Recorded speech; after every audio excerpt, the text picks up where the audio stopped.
G'day and welcome to Wellywood Wargaming. My name is Damon and this is the series where I give you bite-sized videos on every single hanger-on in the game of Necromunda. Before I get started though, please do like, share, subscribe and check out the Patreon as well to keep me supported in this massive series. So we are getting through it though, we're in the P's now.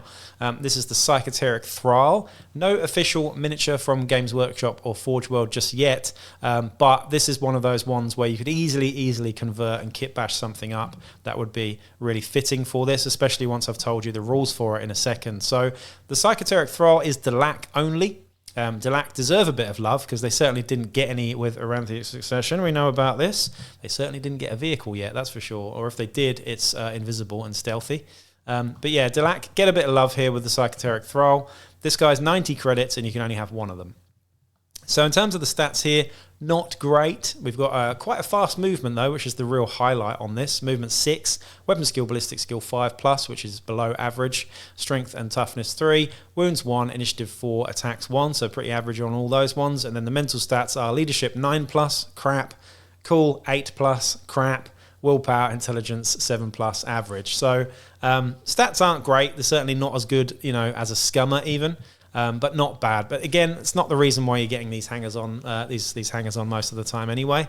In terms of equipment and war gear though, we've got a fighting knife, which is pretty standard, and either a las gun, an auto gun, or a shotgun. Personally, I'm taking the shotgun 9 times out of 10 generally, because it's just a better weapon than the other two. Unless, of course, you are lacking las guns and auto guns, which is pretty uncommon, seeing as most gangs have a plethora of either las guns or auto guns or both. In terms of skills, we get the evade skill, which is quite good. It means that you're harder to hit out in the open. And in terms of the real reason why you're going to get this guy is, of course, the special rules. So Psychoteric Echo, disturbingly familiar and part of the crew are the special rules there. Part of the crew just means that you actually are going to be fighting in battles. You're not going to be on the sidelines like most of the hangers-on. This guy actually does play. So you're getting worth out of him just because he's on the board as well with a shotgun, added extra shotgun. Now the special rules here, Psychoteric Echo, this is the first one. A gang with a Psychoteric Thrall can use it as a focal point when a friendly Delaque fighter performs a weird power action.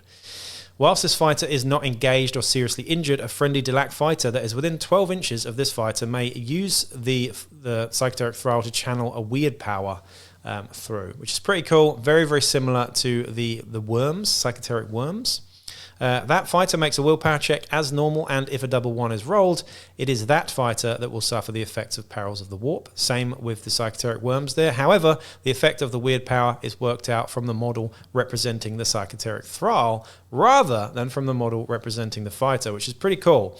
In other words, line of sight, distance, range, and so forth are all measured from the Psychoteric Thrall, not from the fighter using the weird power. So again, very similar to the Psychoteric Worm there. So that's basically adding that on to your Psychoteric Worms and is kind of better than a Psychoteric Worm in some ways as well. Just a different version of it. But we've also got this extra special rule here, which is really cool, very fluffy and fun. I like this a lot.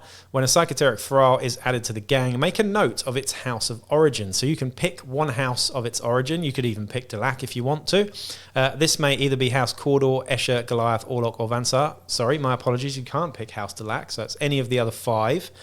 This represents the origin of the unfortunate Thrall. Any enemy fighter that belongs to that house suffers a -2 modifier to leadership and willpower checks whilst within 6 inches of this fighter. So it's not particularly amazing. It's pretty situational, you know. But I think if I was an arbitrator, I'd extend that outside of the main house gangs and say Corpse Grinders, Ogryns, things like that. And then you could make and kit bash a model like an Ogryn Thrall or a Corpse Grinder Thrall, something like that would be really cool as well, because it's certainly not broken. I don't see why you can't do that. Any enemy fighter that does not belong to that house suffers only a -1 modifier to leadership and willpower checks made whilst within 6 inches of this fighter. So it's pretty great, but it's extra great against the house that you've picked. But again, you're going to wait till you're sort of midway through a campaign to figure out how many of certain houses there are. If there's like 3 Orlok gangs, you know, and no Escher gangs, obviously you're going to pick an Orlok background for that one. But it's really fun and really fluffy. I really like this guy. And just the modelling opportunities for having a Delaque gang with an Orlok or Escher or Goliath sort of looking Thrall, but with slight Delaque twists would be really cool. Real pale skin and just gaunt and not really know what's going on. But yeah, like I said, sort of good to add to your Psychoteric Worm. Slightly different to a Psychoteric Worm, a little bit more of a threat, certainly at range as well. Even though it's got ballistic skill and weapon skill 5, you can still shoot stuff with your shotgun at close range, with the scatter shot and whatnot. It's still good. It's still handy just having an extra fighter. So yeah, what's not to like about that one? 90 credits is a little expensive, but again, I think for what you get out of it, the ability to have a fighter that kind of acts normal, unlike your pet, and can go basically anywhere.